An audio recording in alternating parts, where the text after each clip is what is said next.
माँ कैसी गंवार लड़की से मेरा विवाह करा दिया, जिसे ना हिंदी ठीक से बोलनी आती है और ना ही अंग्रेजी, और ना ही शकल सूरत, ना ही पहने ओढ़ने का ढंग। इसीलिए तो मैं कह रहा था कि मैं अपनी पसंद की लड़के से शादी करूंगा, पर नहीं। आप लोगों को तो अपने मान मर्यादा का ख्याल था। आपके कसम वादे ने मेरी पूरी जिंदगी बर्बाद कर दी। मैं अपनी पूरी जिंदगी ऐसी जाहिल गंवार लड़की के साथ नहीं काट सकता। इसीलिए रखो अपने पास ही इसे और निभाते रहो इसके पिता को दिए हुए वचन को। गुस्से से अपना सामान बैग में भरते हुए अभय कहता है, ऐसी बातें अब तुम्हें शोभा नहीं देती अभय, क्योंकि अब तुम्हारे ऊपर तुम्हारी जीवन संगिनी दीपा की भी जिम्मेदारी है, जिसे विवाह के पवित्र बंधन से बांधकर तुम इस घर की बहू बनाकर लाए हो। उसे तुम ऐसे ही नहीं छोड़ कर जा सकते। सुभाष जी अपने कड़क अंदाज में कहते हैं, कैसी जिम्मेदारी है पापा? किसके लिए? मैं तैयार ही नहीं था उस जिम्मेदारी के लिए जिसकी बात आप कर रहे हैं। आप लोगों ने मिलकर दो दो जिंदगियों को दांव पर लगा दिया है। मेरी भी कुछ ख्वाहिशें थी, कुछ सपने थे, जिनकी बलि आप लोगों ने चढ़ा दी। चीखते हुए अभय कहता है, हाँ मानता हूँ, तुम्हारी भी कई ख्वाहिशें थी, पर विश्वास करो बेटा, हमने जो किया वह बहुत सोच समझ कर किया। हमारा विश्वास रखो बेटा, दीपा से अच्छी समझदार जीवन संगनी तुझे नहीं मिलती। समझाने की कोशिश करते हुए सुभाष जी कहते हैं, कितनी समझदार है वह दिख रही है मुझे। ऐसा कीजिए, आप ही उसे अपने पास रख लीजिए और उसकी समझदारी का अचार डालकर खाते रहिए। पर अब मैं यहाँ एक पल भी नहीं रुकूंगा। मैं अभी ही जा रहा हूँ अपनी जॉब पर वापस। अभय गुस्से से उनका हाथ झटककर कमरे से बाहर निकलता है और दरवाजे के बाहर खड़ी दीपा को बिना देखे वहां से चला जाता है। दीपा यह सब देखकर और सुनकर काठ की गुड़िया सी खड़ी भूत बनकर सिर्फ आंखों से अनगिनत आंसू बहा रही थी। एक क्षण में ही उसकी ख्वाहिशों की अर्थी सज चुकी थी। वो ख्वाहिशें जो हर कुंवारी लड़की अपने जीवन साथी के साथ देखती है। क्या गलती थी उसकी जो उसे जीवन भर का दर्द मिल गया था? यही कि वह अपने बाबूजी के वचन का पालन कर रही थी। अभी कुछ 24 घंटे पहले ही अपने पीहर की देहरी लांघकर ससुराल की चौखट पर कई ख्वाहिशों की पोटली लेकर उसका गृह प्रवेश हुआ था, और कुछ ही क्षण में उसकी जिंदगी ने नई करवट ले ली। जिसके साथ वह बहू बनकर आई थी, उसी ने उसे स्वीकार करने से इनकार कर दिया।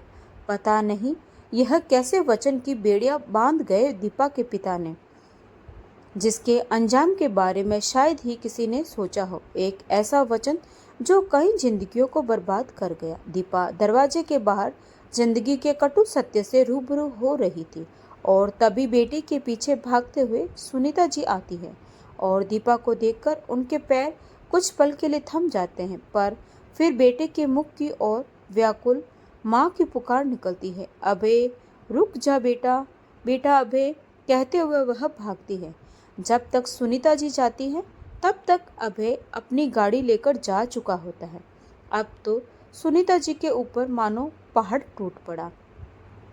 उन्हें समझ ही नहीं आ रहा था कि वह अपनी नई नवेली बहू से कैसे नजर मिलाएगी, जिसे अभी आए हुए एक दिन भी ठीक से नहीं हुआ था। उसे कैसे संभालेगी? यही सब सोचते सोचते सुनीता जी वहीं सीढ़ियों पर निढाल होकर बैठ जाती है।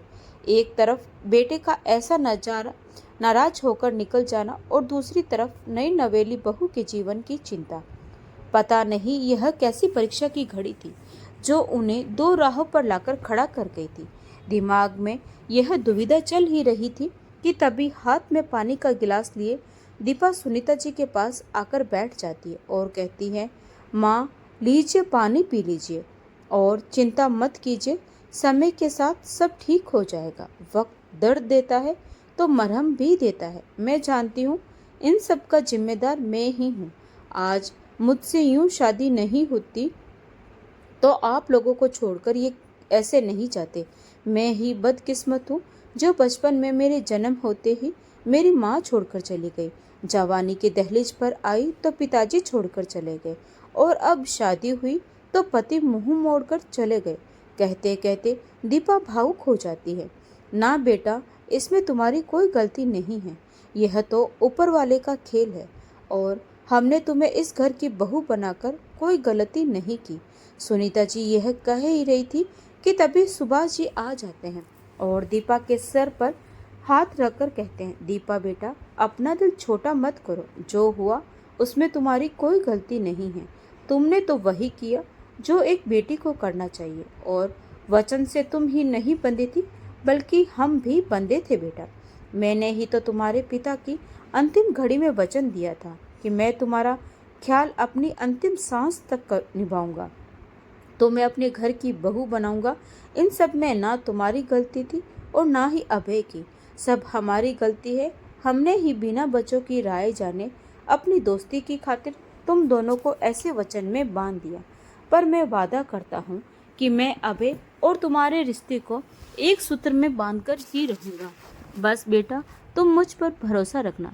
तुम्हारा यह बाप तुम्हारी जिंदगी में खुशहाली जरूर भरेगा। ऐसा कहकर सुभाष जी उदास मन से अपने कमरे में चले जाते हैं और सुनीता जी और दीपा वहीं बैठकर एक दूसरे से अपने सुख दुख बताने लगती हैं।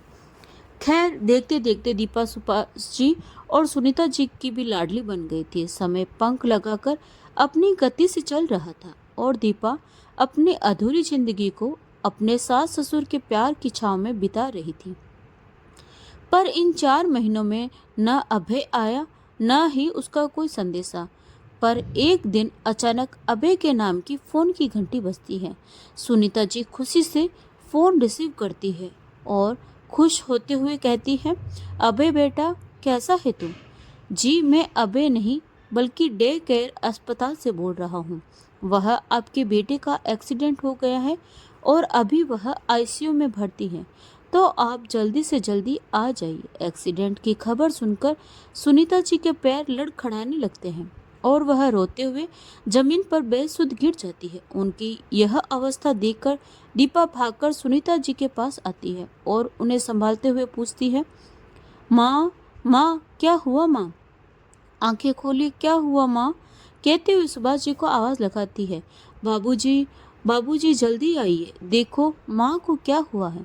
दीपा की तेज आवाज सुनकर सुभाष जी भागकर सुनीता जी के पास आते हैं और उन्हें हिलाते हुए कहते हैं, सुनीता, क्या हुआ? बताओ, क्या हुआ? किसका फोन था? बताओ सुनीता। सुभाष जी की तेज आवाज सुनीता के कानों में गूंज उठती है। तब जाकर उन्हें होश आता है। फिर वो घबराते हुए कहती है, चलिए जी, जल्दी चलिए, हमें अभी निकलना है। वहाँ मेरा बेटा। कहते कहते फफक पड़ती है। यह क्या कह रही हो अभय की माँ? अभय को क्या हुआ? सुनीता को झकझोरते हुए सुभाष जी पूछते हैं। वो अस्पताल से फोन आया था, वो अभय का एक्सीडेंट हो गया, न जाने मेरा लाल कैसा होगा।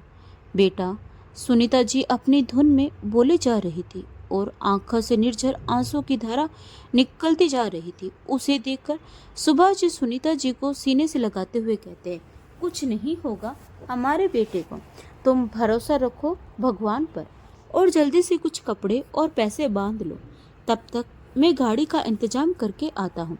ऐसा कहकर सुभाष जी गाड़ी की व्यवस्था करने चले जाते हैं और सुनीता जी और दीपा सामान बांध लेते हैं। थोड़ी देर में गाड़ी आ जाती है और सभी आगरा से दिल्ली के लिए निकल जाते हैं। पूरे रास्ते दीपा चुप थी, उदास थी और मन ही मन रो रही थी अपनी किस्मत पर। आखिर हर बार उसके ही किस्मत में क्यों बिछड़न का दुख लिखा था। माँ पिताजी को वह पहले ही खो चुकी थी और अब वह जो जिंदगी की जंग लड़ रहा था, वह भले ही दीपा को दिल से नहीं अपनाया था, पर वह थी तो उसकी ही ब्याही ना। वह कैसे अपने कर्तव्य से पीछे हट जाती, इसीलिए तो साथ चली आई।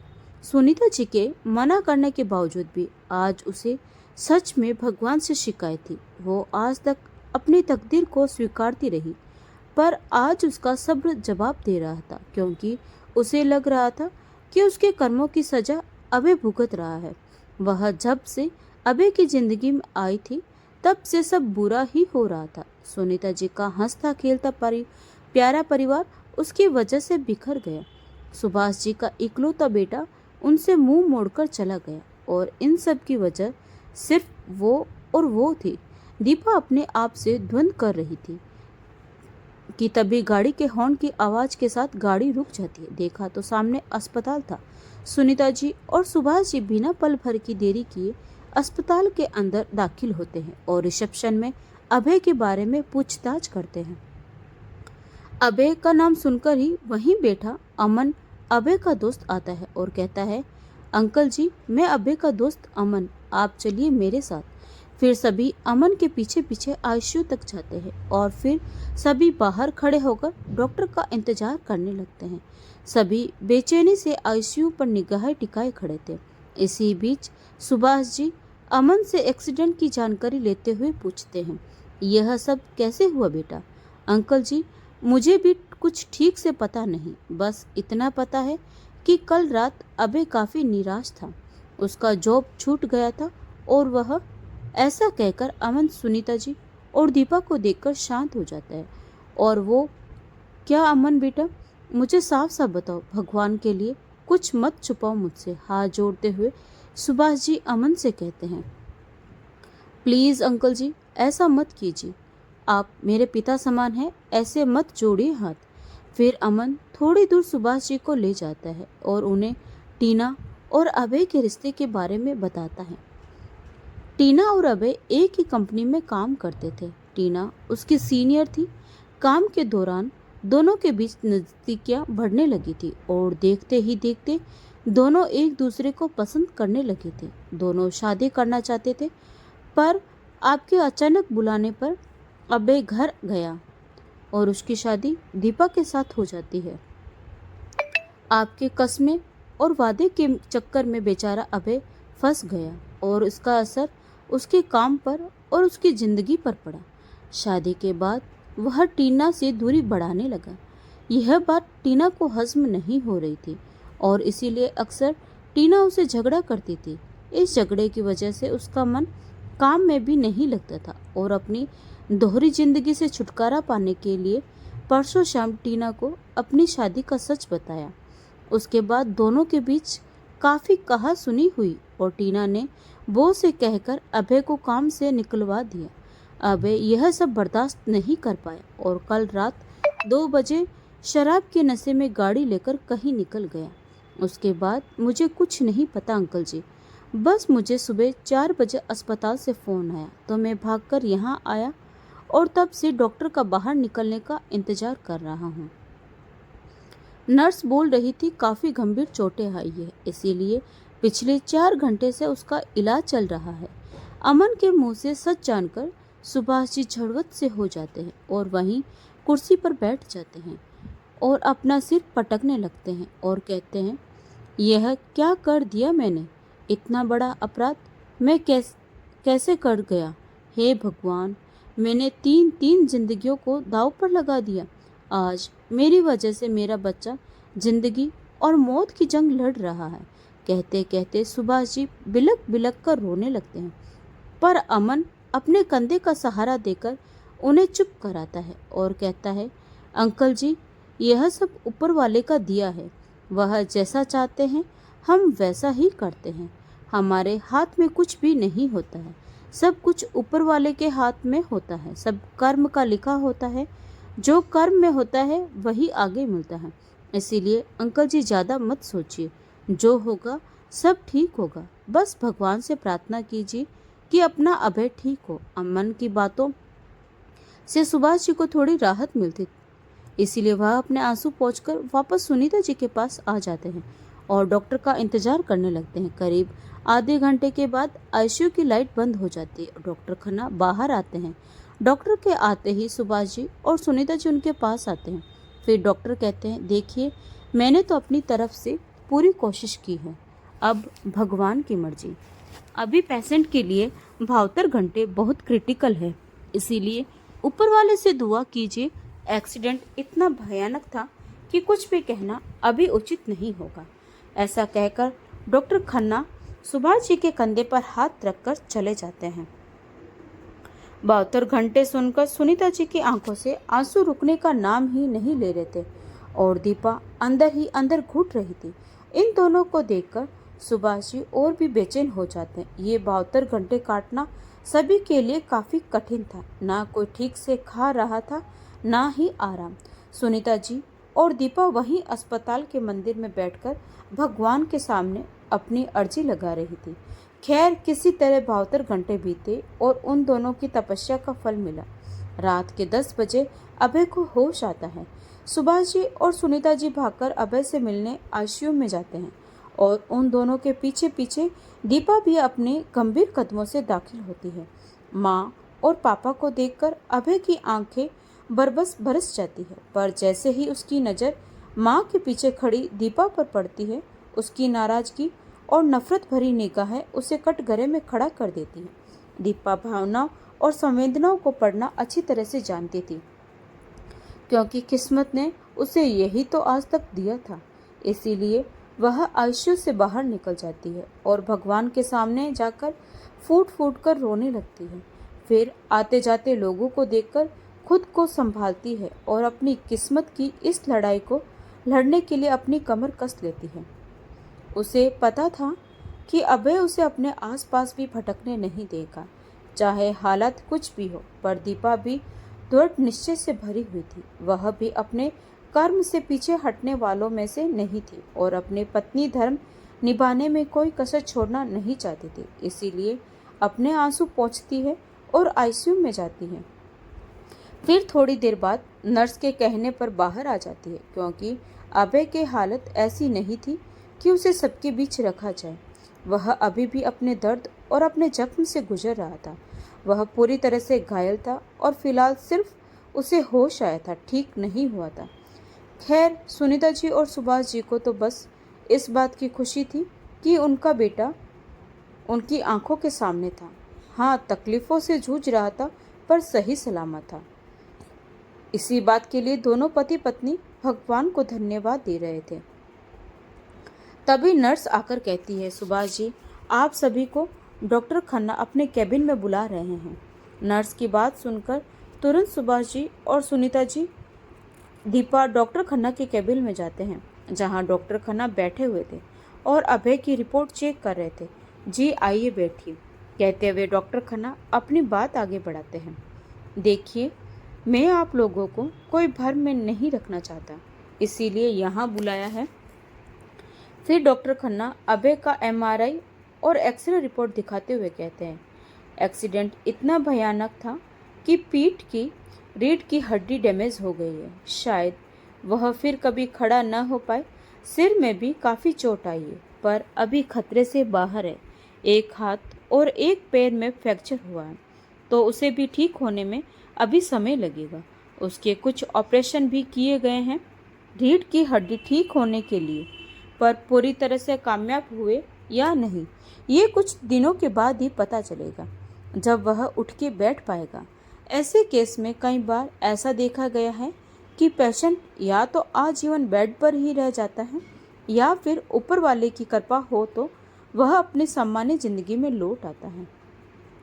पर मैं पूरी कोशिश करूंगा कि अभय पूरी तरह से ठीक हो जाए और अपनी जिंदगी जैसे वह जीता आया है वैसे ही जिए। डॉक्टर खन्ना की बातों से सभी के चेहरे पर गंभीरता की लकीरें दिखने लगी थी, पर कर भी क्या सकते थे सिवाय भगवान से प्रार्थना के। खैर, दिन यूं ही इंतजार में बीत रहे थे। एक दिन अभय पूरी तरह ठीक होकर घर वापस आ जाएगा, और आखिर वह दिन आ भी गया। 1 महीना अस्पताल में रहने के बाद डॉक्टर खन्ना उसे घर ले जाने की इजाज़त दे देते हैं। अभय घर तो आ जाता है, पर वह दीपा से दूर रहना चाहता था, पर यह संभव नहीं था, क्योंकि किसी न किसी को 24 घंटे अभय के पास रहना था उसकी देखभाल के लिए, क्योंकि वह अभी भी उठकर चलने फिरने की स्थिति में नहीं था, और ऐसे में सिर्फ दीपा ही थी जो उसकी देखभाल अच्छे से कर सकती थी। अभय की जिद और वर्तमान स्थिति देखते हुए सुनीता दिल पर पत्थर रखकर अपने बेटे की बात मान लेती है और दीपा को उसे दूर रहने की हिदायत देती है। अब अभय की देखभाल के लिए सुभाष जी अमन की मदद से एक नर्स को 12 घंटे के लिए रख लेते हैं। नर्स सुबह 8 बजे आती और रात के 8 बजे अपने घर चली जाती, तो फिर तो अभय को देखने वाला सुभाष जी और सुनीता जी ही बचते थे। सुनीता जी कुछ दिनों तक अभय के कमरे में ही सोती थी, ताकि रात बिरात उसे किसी चीज की जरूरत हो तो वह उठकर दे सके। पर एक रात अचानक सुभाष जी की तबीयत बिगड़ जाती है। उनका बीपी और शुगर काफी हाई हो जाता है। शायद अभय के हालत को देखकर वह चिंतित रहने लगे थे और इसी वजह से अचानक उनकी तबीयत खराब हो जाती है। एक तरफ पति और दूसरी तरफ बेटे की हालत देखकर सुनीता जी काफी परेशान हो रही थी। इसीलिए उन्होंने दीपा से कहा, क्या कुछ नहीं गुजरा बेटा? मैं चाहकर भी तुम्हारे जीवन में खुशियों के रंग नहीं भर पा रही हूँ। मुझे माफ कर दे बेटा, पर अब जो तुम्हारे साथ होने वाला है वह शायद और भी बुरा हो, क्योंकि अब से तुम्हें ही अभय की देखभाल करनी है। इसी दौरान तुम्हें बहुत कुछ सुनना और सहना पड़ेगा। अभय तुम्हें अपने पास देखेगा तो तुम्हें भला बुरा कहेगा ही, पर बेटा सह लेना इस पवित्र रिश्ते की खातिर। देखना एक दिन अभय का दिल भी पिघलेगा और वह तुम्हें अपना लेगा। कहते कहते सुनीता जी भावुक हो जाती है और उनकी आंखें दीपा के सामने झुक जाती है। प्लीज माँ, ऐसा मत बोलिए। आपने तो पूरी कोशिश की हमारे रिश्ते को ठीक करने की, पर शायद मेरी ही किस्मत में इस रिश्ते का सुख ना लिखा हो। तभी तो वो मुझसे इतनी नफरत करते हैं कि मुझे अपने आसपास देखना भी पसंद नहीं करते। कहते कहते दीपा की आंखों में आंसू तैरने लगते हैं और उसकी आवाज़ बंद हो जाती है। ना मेरी बच्ची, ऐसा नहीं कहते। भगवान के घर देर है अंधेर नहीं। भरोसा रख ऊपर वाले पर, सब ठीक होगा बेटा। फिर मन में एक आशा की उम्मीद लिए सुनीता जी दीपा से कहती है, आज से तू भी अभय के कमरे में सोएगी, क्योंकि मुझे तेरे पापा को भी देखना है। पर माँ, ये थोड़ा डर से सहमते हुए दीपा कहती है, तू चिंता मत कर, मैं अभय को समझा दूंगी। अच्छा, यह ले पानी और उसे दवा दे दे। उसके दवा खाने का समय हो रहा है और रात को सोने से पहले थोड़ी एक्सरसाइज करवा देना दोनों हाथों की, जैसा अस्पताल के नर्सों ने बताया था। ठीक है दीपा बेटा, अब मैं जरा तेरे पिताजी को भी देख लूं। ऐसा कहकर सुनीता जी अपने कमरे में चली जाती, पर दीपा अभी भी असमंज में डूबी थी। उसे समझ नहीं आ रहा था कि वह अभय के सामने जाए तो कैसे जाए। वह तो नफरत करता है उससे, वह तो एक पल भी अपने आस पास उसे टिकने नहीं देगा, पर मजबूरी थी। इसीलिए दीपा हिम्मत करके डरते डरते अभय के कमरे में जाती है और टेबल पर पानी का एक गिलास और दवा रखती है। जैसे ही सामान रखने की आवाज़ आती है वैसे ही अभय आवाज़ देता है, माँ, कब से मैं आपका इंतज़ार कर रहा था। देखिए मेरे पैरों में कब से खुजली हो रही है और मैं आपका नालायक बेटा उठकर अपने काम भी नहीं कर पा रहा हूँ। माँ, सच में मैं आप लोगों पर बोझ हो गया हूँ। ओह काश मैं उस एक्सीडेंट में मर गया होता। ऐसा कहते कहते अभय की आंखों से आंसू गिरने लगते हैं और इधर दीपा भी अभय के दर्द को महसूस करके भावुक हो जाती है। पर उसकी हिम्मत इतनी नहीं होती कि वह जाकर अभय की आंखों से छलकते आंसू को पहुंच सके और उसके दर्द की हम सफ़र बन सके। खैर, यह तो दीपा के लिए एक सपना ही था। इसीलिए बिना कुछ बोले वह अभय के पैरों को हल्का हल्का सहलाने लगती है। लेकिन जैसे ही दीपा का हाथ अभय के पैरों पर लगता है वैसे ही उसे अजनबी एहसास समझ आ जाता है और भावुकता से बाहर निकल वह चीख पड़ता है, दूर हो जाओ मेरी नज़रों से। मैं मर जाना पसंद करूँगा, पर तुम्हें अपनी नज़रों के सामने देखना कतई पसंद नहीं करूँगा। निकल जाओ अभी इसी वक्त मेरे कमरे से, मेरी नज़रों से। गुस्से से दांत पीसते हुए अभय कहता है। इतना कुछ सुनने के बाद भी दीपा बिना कुछ बोले अभय के बेड को थोड़ा ऊपर करती है और दवा निकालकर उसे खाने को देती है। पर अभय नफरत भरी निगाहों से दीपा के विपरीत दिशा में सिर फेंक कर उसे बार बार भला बुरा सुना रहा था और दीपा उस कटाक्ष, उस ताने को अपना सर माथे लगाकर अभय को जबरदस्ती दवा देती है और अभय के न चाहते हुए भी उसके हाथों की एक्सरसाइज कराती है। अब तो हर दिन यही सिलसिला चल रहा था। अभय दीपा को खरी खोटी सुनाता और दीपा उसे सर माथे लगाकर अपने कर्तव्य का निर्वाह करती। उधर सुनीता जी इस उम्मीद में आंखें टिकाए बैठी थी कि आज नहीं तो कल अभय और दीपा के बीच की दूरियां नज़दीकियों में बदल जाएगी और शायद इसीलिए जानबूझकर दीपा को अभय के कमरे में भेजती थी ताकि बंद कमरे में उनके गीले शिकवे दूर हो जाए। शायद एक माँ के नाते उनका सोचना भी जायज़ था। हर माँ चाहती है कि उसके बेटे के जीवन में खुशियाँ ही खुशियाँ हों, पर ऐसा अब तक कुछ नहीं हो रहा था अभय और दीपा की जिंदगी में। उल्टा एक दिन तो अभय इस कदर दीपा पर चिल्लाया कि दीपा अंदर से बिल्कुल टूट गई। वह अब तक एक भरोसे पर जी रही थी कि शायद एक दिन सब ठीक हो जाएगा, पर उसका यह सोचना गलत साबित हुआ। जब सूप पिलाते वक्त गलती से दीपा के हाथ से सूप की कटोरी अभय के ऊपर गिर जाती है और अभय उसे अपने एक हाथ से धक्का मारकर गिरा देता है और बहुत बेइज्जत करता है। किस मिट्टी की बनी हो तुम, जो किसी की नफरत समझ नहीं आती।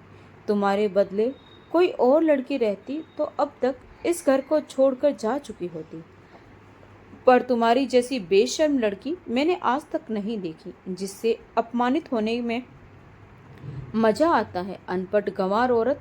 अभय की हृदय भेदी बातें सुनकर दीपा चीख चीख कर रोना चाहती थी, पर रो न पाई।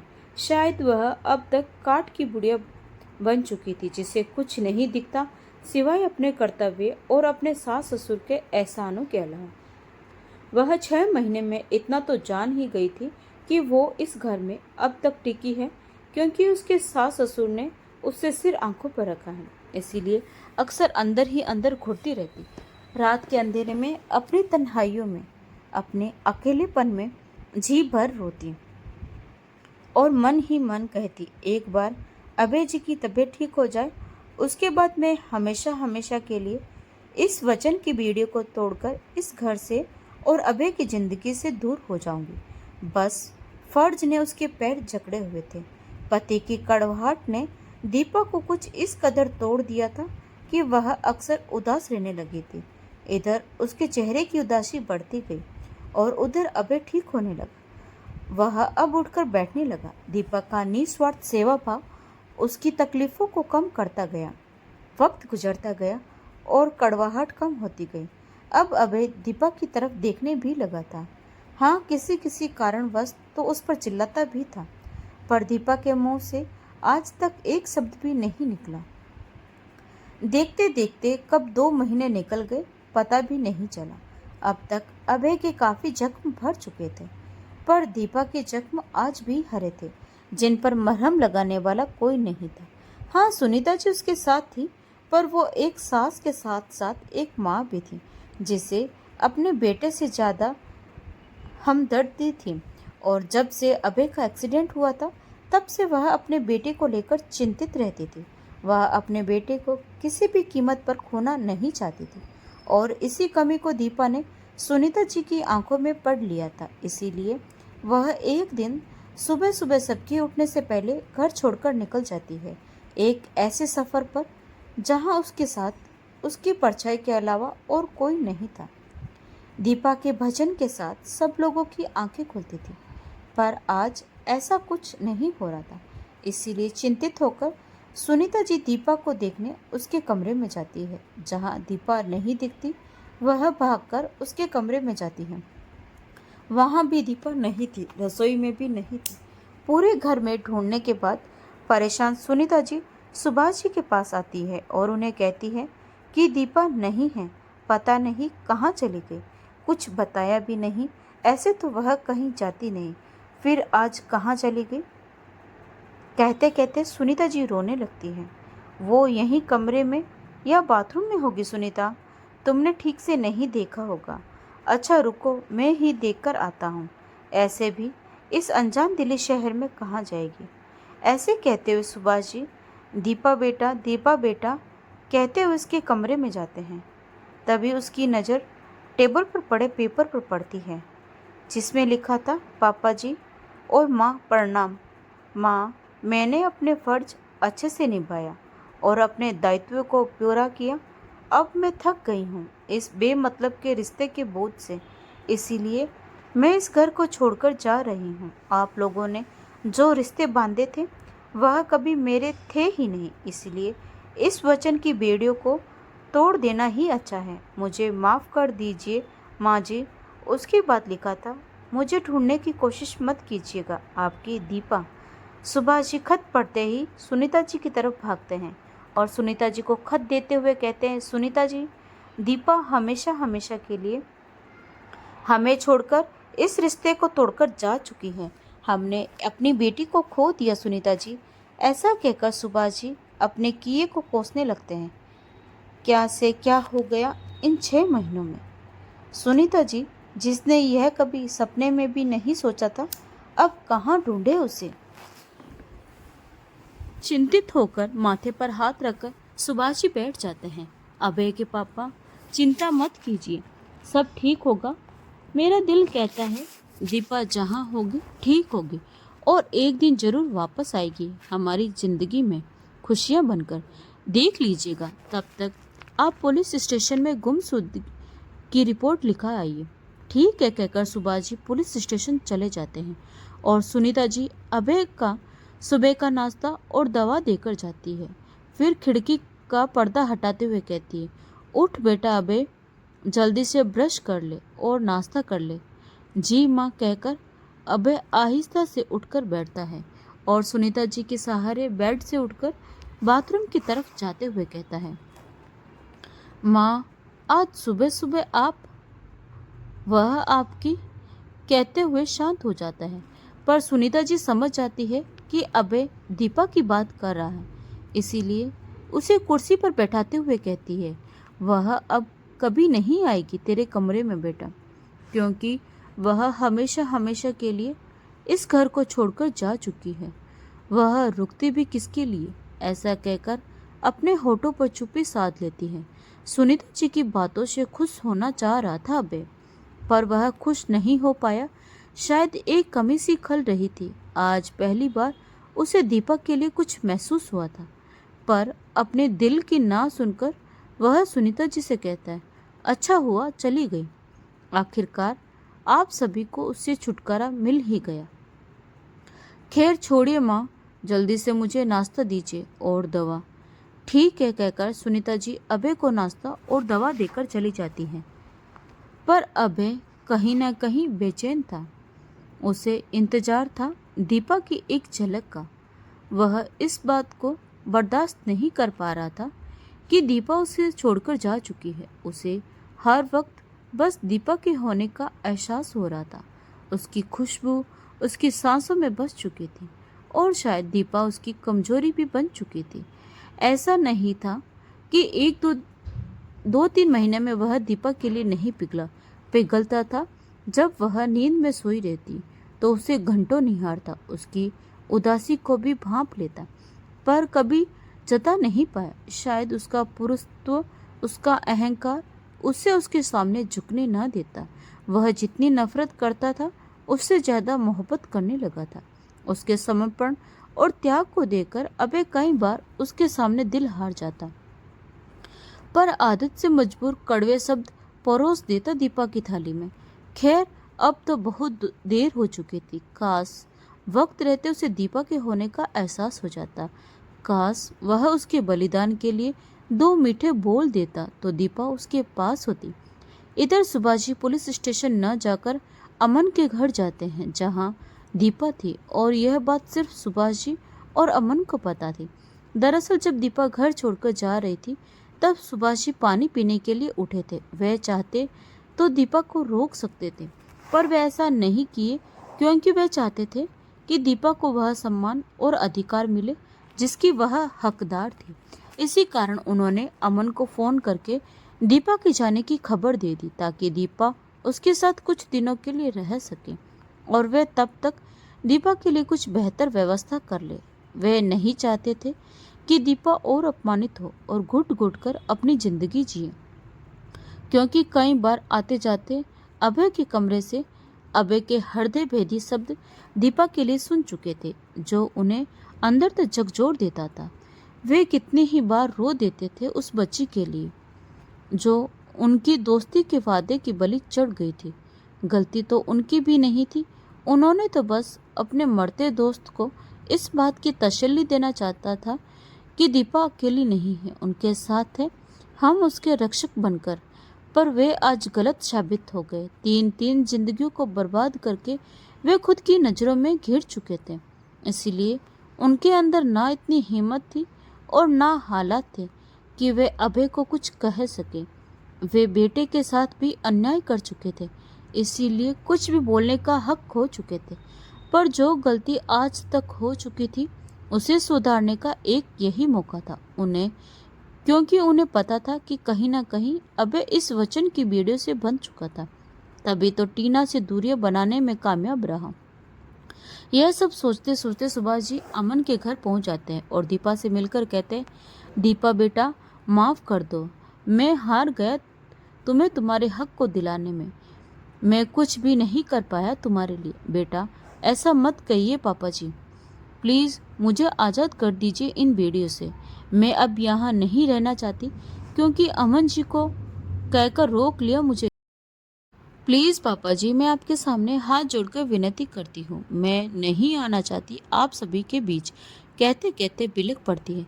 दीपा कैसे कर दूँ आज़ाद बेटा तुम्हें? क्या मुंह दिखाऊंगा ऊपर जाकर तुम्हारे पिताजी को?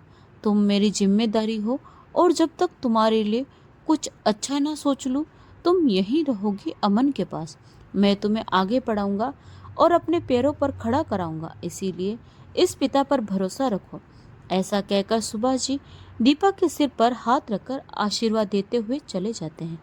इधर सुभाष जी दीपा के लिए अच्छे कॉलेज का पता कर रहे थे और उधर अभय की जिंदगी जैसे थम सी गई। उसके लिए समय काटना कठिन सा होने लगा। वह आए दिन किसी न किसी रूप में दीपा को याद कर ही लेता। दीपा की कमी अभय को ही नहीं बल्कि उठते जागते सुनीता जी को भी हो रही थी। कई बार उनकी आंखों से दीपा के नाम के आंसू भी छलक उठते थे, पर आस की किरण बुझ चुकी थी। कई दिन हो गए थे दीपा को गए, पर उसका कुछ पता नहीं चल पा रहा था। इधर अभय भी दीपा की कमी को बर्दाश्त नहीं कर पा रहा था और इसीलिए एक दिन अपनी माँ को कहता है, माँ प्लीज़ दीपा को वापस ले आओ, मैं नहीं रह पाऊँगा उसके बिना। माँ वह मेरी आदत सी हो गई थी, मैं उसे प्यार करने लगा हूँ। माँ प्लीज़ उसे कहीं से भी ढूंढ कर ले आओ। माँ मैं वादा करता हूँ अब कभी उसकी आंखों में आंसू की एक बूंद भी नहीं आने दूंगा। मैं उसकी हर ख्वाहिश को पूरा करूँगा। मैं उसके वचन की बेड़ियों से बंधना चाहता हूँ। बिल्कुल छोटे बच्चे की तरह जिद करने लगा था अभय, जिसे देखकर सुनीता जी को आश्चर्य होता है। वे पल भर के लिए सोचने लगती है, जिससे कभी नफरत करता था आज उसी के लिए इतनी बेचैनी। यह उसका प्यार ही था जो नफरत की सब बेड़ियों में जकड़ा हुआ था, पर आज ये बेड़ियां टूट चुकी थी, जिसे देखकर वे मन ही मन खुश होती है और दीपा के लौट आने की उम्मीद फिर से सांसें लेने लगती है। यह खुशखबरी सुनीता जी सुभाष जी को सुनाने जाती है और सुभाष जी भी सुनकर खुश हो जाते हैं। आखिर वे लोग भी तो यही चाहते थे कि अभय को एहसास हो दीपा की कमी का। पर अचानक से सुनीता जी उदास हो जाती है और कहती है, अभय के पापा दीपा को गए आज 8 दिन हो गए, पर उसकी कोई खबर नहीं। कहाँ गई होगी हमारी दीपा? मुझे पता है सुनीता, दीपा कहाँ है, पर क्या वह फिर से जिंदगी में वापस आना चाहेगी? सुभाष जी भी थोड़ा गंभीरता भरे लहजे में कहते हैं, जी आपको पता है दीपा कहाँ है, फिर आपने मुझे बताया क्यों नहीं? खुश होते हुए सुनीता जी कहती है, हाँ सुनीता, वह अमन के घर पर है, पर यह बात अभी अभय को मत बताना, क्योंकि मैं चाहता हूँ कि अभय आवेश में आकर कोई कदम न ही उठाए, बल्कि पूरी तसल्ली के साथ दीपा को अपनी ज़िंदगी में लाने का सोचे। गंभीरतापूर्वक सुभाष जी कहते हैं, ठीक है जी, जैसा आप चाहें वैसा ही होगा। ऐसा कहकर सुनीता जी रसोई में अपना काम निपटाने चली जाती है। इधर अभय हल्की खामोशी में खड़ा है। उसकी खामोशी उसे अंदर से चीर रही थी और उसके मुंह से सब सुनाने को उतार थे। उसकी उदास आंखें बहुत कुछ कहना चाह रही थी, पर कह नहीं पा रही थी। उसके केसों में वह उलझना चाह रहा था, पर नहीं उलझ पा रहा था। उसकी बेचैनी बढ़ती जा रही थी। वह दीपा से अपने लिए किए की माफ़ी मांगना चाहता था, पर उसके होठ सिल गए थे। वह दीपा को बाहों में भरकर भरोसा दिलाना चाह रहा था और वह उससे दूर जा रही थी, बहुत दूर, कि तभी अचानक किसी चीख के साथ उसकी नींद खुल जाती है और उसकी आंखों से दर्द भरे आंसू छलक उठते हैं। वह चाहकर भी उसे भूल नहीं पा रहा था। शायद वह थी ही इतनी अच्छी कि उसकी परछाई अभय पर हावी हो गई थी। अभय अपनी जिंदगी में बहुत लड़कियों से मिला, पर दीपा जैसी सहनशील, गंभीर, सौम्य, साधारण लड़की आज तक ना देखी, ना मिली। सच में वह दीवाना हो गया था दीपा की खामोशी का, उसके धैर्य का। वह कई बार टीना से उसकी तुलना करता, पर हर बार दीपा टीना से कहीं बेहतर साबित होती। टीना उन लड़कियों में से थी जो प्यार के साथ अपना आधिपत्य जमाने में विश्वास रखती थी, और दीपा आधिपत्य से हटकर खुद को समर्पित करने में विश्वास रखती थी। तभी तो अभी तक वह समर्पित थी, एक ऐसे बंधन के लिए जो उसका कभी था ही नहीं। यह सब सोचते सोचते अभय आहिस्ता आहिस्ता चलकर अपने कमरे से बाहर आता है और सुनीता जी और सुभाष जी को आवाज़ लगाने लगता है, माँ, माँ, कहाँ हैं आप? मुझे आप लोगों से बात करनी है। अभय की आवाज़ सुनकर सुनीता जी और सुभाष जी बाहर आते हैं और सबसे पहले अभय को सोफे पर बिठाते हुए सुभाष जी कहते हैं, तुम हमें बुला लेते अपने कमरे में, तुम्हें उठकर आने की क्या ज़रूरत थी? अभी भी तुम पूरी तरह से ठीक नहीं हुए हो अबे बेटा। अब मैं ठीक हूँ पापा, और मुझे अभी के अभी दीपक को ढूंढने जाना है। आप लोग ऐसे कैसे आराम से बैठ सकते हैं जबकि आपकी बहू 8 दिनों से गायब है? मुझे अभी उसे ढूंढने जाना है। मुझे वापस दीपक को अपनी ज़िंदगी में लाना है। अभय की बातों से दीपा के लिए बेचैनी देखकर अब तक सुभाष जी को पूरा विश्वास हो गया था कि अभय सच में दीपा को अपनी ज़िंदगी का हिस्सा बनाना चाहता है। इसीलिए वे अभय को भरोसा दिलाते हैं कि दीपा जल्द से जल्द वापस घर लौट आएगी और वे दीपा को लेकर आएंगे। ऐसा कहकर सुभाष जी सुनीता जी से कहते हैं, अभय को अंदर कमरे में ले जाओ और आराम करें। अभय सुनीता जी के साथ कमरे में चला जाता है। अमन के घर की घंटी बजती है, टिंग टोंग।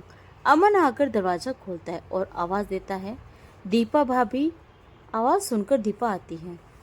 वह सुभाष जी को पैर छूकर प्रणाम करते हुए कहती है, पापा जी, क्या बात है, इतनी रात गए? सब ठीक है ना? हाँ बेटा, सब ठीक है, बस तुम्हें अपने घर वापस ले जाने आया हूँ। चलो बेटा, घर वापस चलो, सब तुम्हारा इंतजार कर रहे हैं। अबे तुमसे बेहद प्यार करता है, वह मर जाएगा तुम्हारे बिना।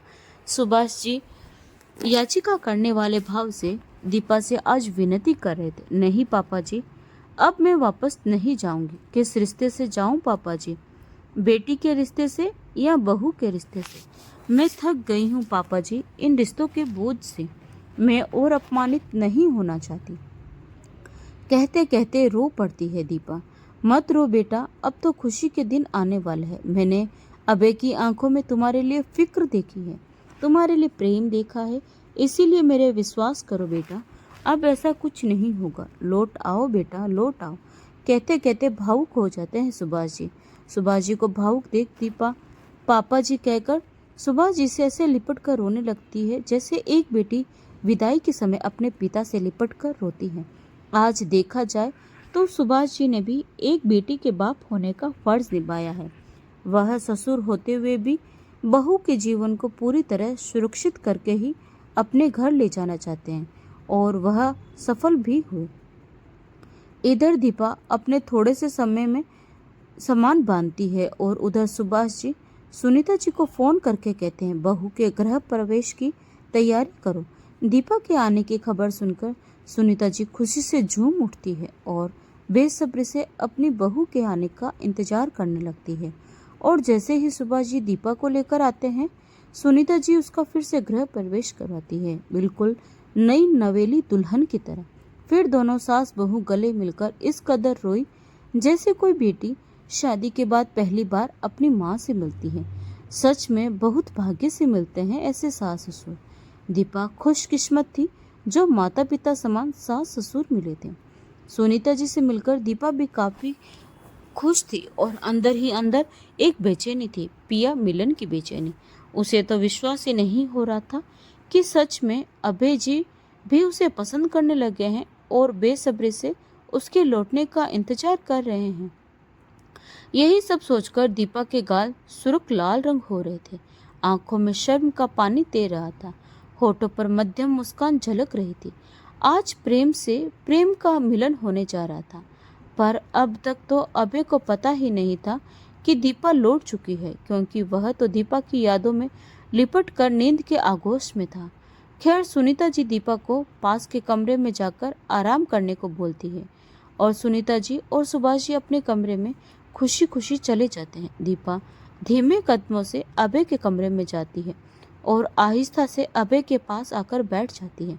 अभय गहरी नींद में सो रहा था और दीपा उसे अलग निहार रही थी। आज पहली बार वह अभय को अपने हमसफर की नज़रों से देख रही थी कि अचानक उसे अभय की कहीं वही सब बातें याद आने लगती है जिससे वह आहत होती रही थी। वह अपने कदम पीछे कर लेती है और जैसे ही उठकर जाने लगती है वैसे ही अभय उसके हाथों को थाम लेता है और कहता है, रुक जाओ दीपा, मुझे पता है तुम मुझे कभी माफ़ नहीं करोगी, पर देखो तुम्हारी आहट मुझे नींद में भी परेशान करती है। तुम्हारी खुशबू मेरे रग रग में बस चुकी है। मैं तुमसे बेइंतहा मोहब्बत करने लगा हूँ। मैं नहीं जी सकता तुम्हारे बिना दीपा। मैं मर जाऊंगा अगर तुम मेरी जिंदगी से चली गई तो। मैं वादा करता हूँ तुम्हारा हाथ कभी नहीं छोड़ूंगा। तुम्हारी आंखों में आंसू की एक बूंद भी नहीं आने दूंगा। पर लौट आओ मेरी जिंदगी में। मैं उन 7 वचन की बेड़ियों में बंधना चाहता हूँ। कुछ तो बोलो दीपा, तुम्हारी खामोशी मुझे अंदर तक ची रही है। कह दो आज जो कहना है, पर ऐसे खामोश मत रहो। नहीं होती है तुम्हारी यह खामोशी। डर लगता है तुम्हारी खामोशी से। भगवान के लिए निकाल दो अपने दिल का दर्द। दीपा, कह डालो तुम्हें जो कहना है। आज तुम्हारा यह दोषी तुम्हारे सामने है। कह दो दीपा, आज अपने होठों को मत सीलो। कह दो जो कहना है। आज मैं तुम्हें सुनना चाहता हूँ। अबे बस आज सब कुछ कह देना चाहता था जो उसके दिल में था। वह हाले दिल सुना देना चाहता था, पर दीपा अब तक खामोश थी, जड़वत सी खड़ी थी। बस आंखों से निर्जर धारा बही जा रही थी। शायद उसकी खामोशी से निकले आंसू वह सभी दर्द के थे जो अबे ने अब तक दिया था। वह उसे बहा देना चाहती थी ताकि आने वाले कल में उसकी परछाई भी न आए। आज उसका पति पानी ग्रहण करने को तैयार था, हर शर्त पर वचन की बेड़ियों को तोड़कर रिश्तों की डोर में बंधने को तैयार था। पर दीपा डर रही थी इस ख्वाब रूपी सत्य से, इसीलिए खामोश थी। उसकी खामोशी अभय को बेचैन कर रही थी, इसीलिए वह बेड से उतरकर दीपा के सामने आता है और झुक जाता है, बिल्कुल किसी भिक्षु की तरह, और भीख मांगने लगता है अपने प्यार की। क्या सच में सच्ची मोहब्बत बदल देती है किसी इंसान को? दीपा भी वही देख रही थी। वह नफरत की दास्तां और यह प्यार की दास्तां देखकर दीपा खुद को रोक नहीं पाई और अभय के सीने से लग जाती है और रो पड़ती है। उसके दीवाने अभय उसे बाहों के आगोश में भरकर भावुक हो जाता है।